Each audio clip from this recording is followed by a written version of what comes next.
অনেক গরম, চা খাওয়া কোনো বন্ধ নাই, এই জন্য চা নিয়ে আসলাম। বানাতে মন চাচ্ছে না, এই জন্য কিনা চা খাবো।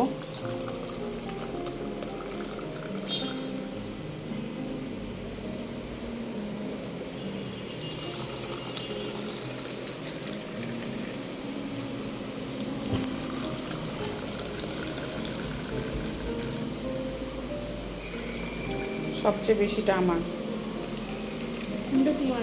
তারপরে এটা শাশুড়ি আম্মার, সবচেয়ে কমটা তোমার বাবার, কেননা তোমার বাবা চা কম খাবে। কেন? কারণ গ্যাস। চা গরম, চা চা খেয়ে হয়ে যান আরো গরম। চা ওর জন্য ঢাললাম, মা ও খাবে না, বলতেছে না ওর গ্যাস না, খাবেই না। আমি দেখেন আমারটাতে কতগুলা নিছি, আপনারটা ভরে দিয়েছি, ওরটাতে একটু দিয়েছি, তারপরও খাবে না। মা এই যে ইয়েলো কালারটা নেন, আপনি খাবে না, বলতেছে আমি খাবো না, আমার গ্যাস, জোর করে খাওয়ায় তারপর বিপদ হোক। না না না, ওইটা আপনার। আমার চাটা মনে হয় ঠান্ডাই হয়ে গেল। শাশুড়ি আম্মার আসার দিনে এই চাটা খেয়ে খুব মজা লাগছে, তাই নিয়ে আসলাম। হ্যাঁ, আপনার হচ্ছে যে ফ্লাক্স ভরে নিয়ে আসছে, আনছে 3 কাপ। না, ও বলতেছে বেশি বেশি করে খাও। তা আমি কো মাকে কাপ ভরে দিছি, আমি কতগুলো নিছি দেখেন তো, এতটুকু দিয়েছি, তারপরেও খাইলো না। থাক, খাবে নি। 1 কাপ খাওয়া শেষ। এটা এখন কি খাবে? এটা জেবাই খাবে, জেবাটা হচ্ছে আমি। চিয়ার্স।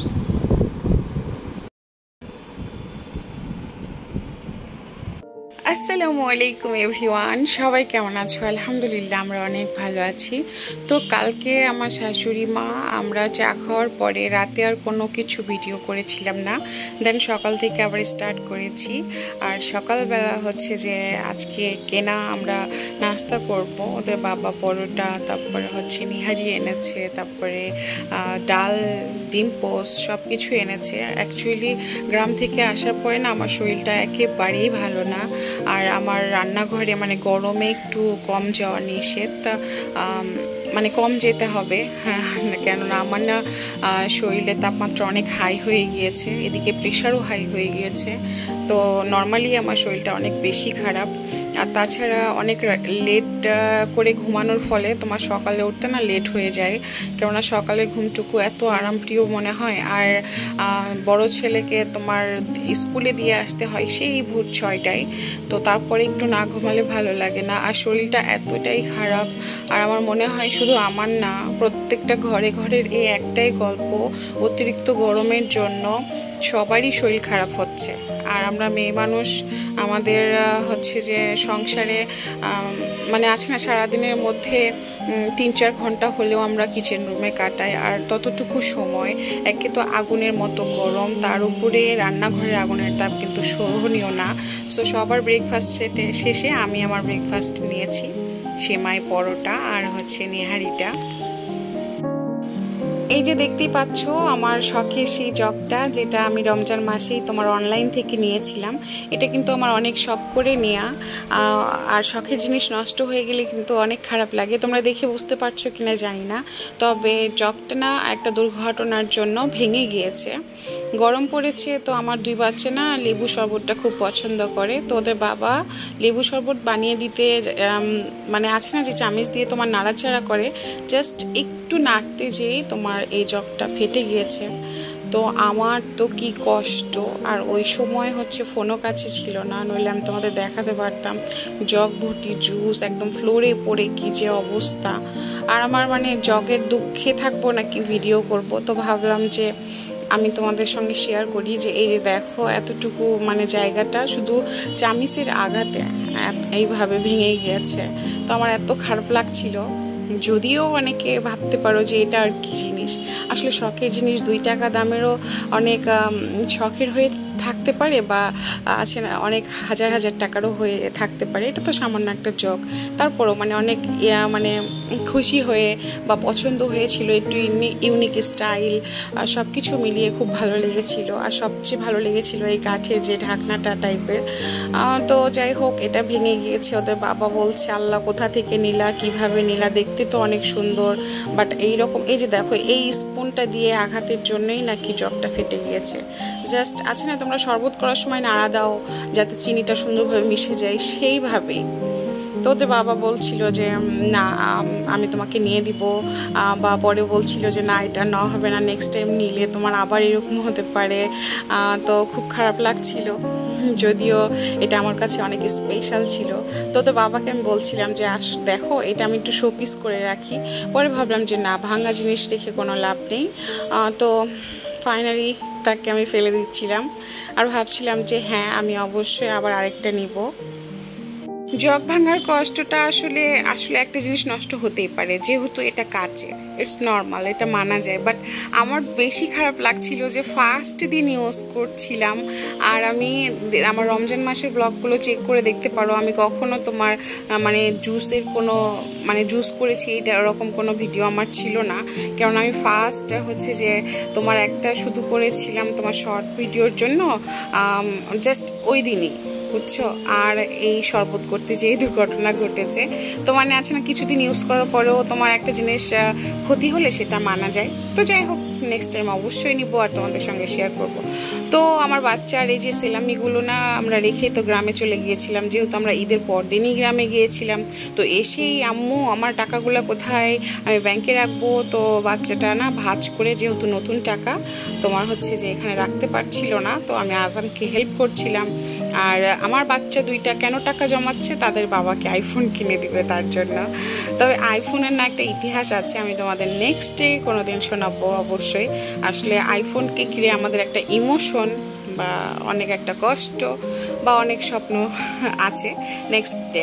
তো তারপরে আপু চলে আসছে, আর আমি বললাম না যে আমার একটু মানে আছে না যে তোমাকে পানি খেতে হবে অনেক বেশি আর কাজ একটু কম করতে হবে।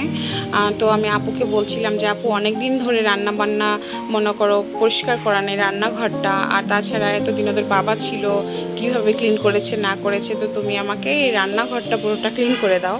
তো আপা আমাকে অনেক সাহায্য করছিল। আর তাছাড়া কিছু বাটির তোমার ঢাকনা ছিল বা রাইস কুকার ছিল, মার তোমার লেগে নোংরা হয়ে গিয়েছিল, তো সব কিছু ক্লিন করালাম। আর রাইস কুকারটা একদম চকচকা করে আপা ক্লিন করে দিয়েছে।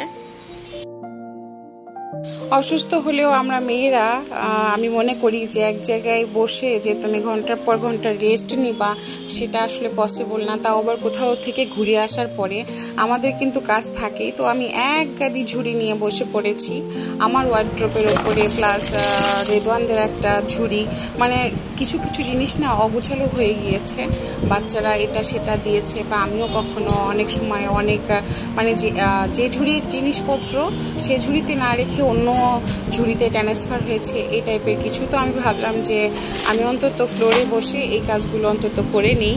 আর অসুস্থ হলেও যেগুলো আমি করে রাখবো সেগুলো আমার জন্যই বেটার, কেননা দুই বাচ্চার স্কুল প্লাস আমার সংসার প্লাস আমার এই রকম মানে লাইফ, তাও আবার এত প্রচণ্ড রকম গরমে মেনটেন করা কিন্তু খুবই কঠিন। একটা যদি কাজ আমি প্রতিদিন করে ফেলি, সে একটাই আমার জন্য অনেক আরাম দিবে। কেননা এইগুলো না তোমার সব সময় প্রতিদিন করা পসিবল হয় না, কেননা প্রতিদিন তো তুমি ঠিক আছে না যে প্রতিদিনের সময় না সব দিনের সময়ের সঙ্গে কখনোই ম্যাচ খায় না। কেননা আছে না 1 ঘন্টা পরে কি হবে আমাদের লাইফে সেটাও তো আমরা জানি না।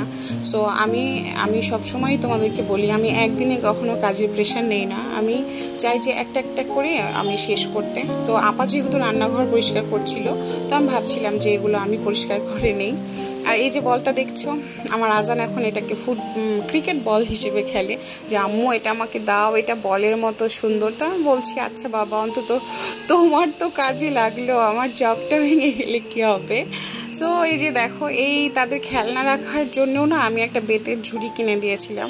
ছোট ছোট যে টয়গুলো আছে সেগুলো তোমার এখানে সেখানে পড়ে থাকে, তার মধ্যেও কত যে মানে জঙ্গল ছিল, সেগুলো আমি পরিষ্কার করলাম।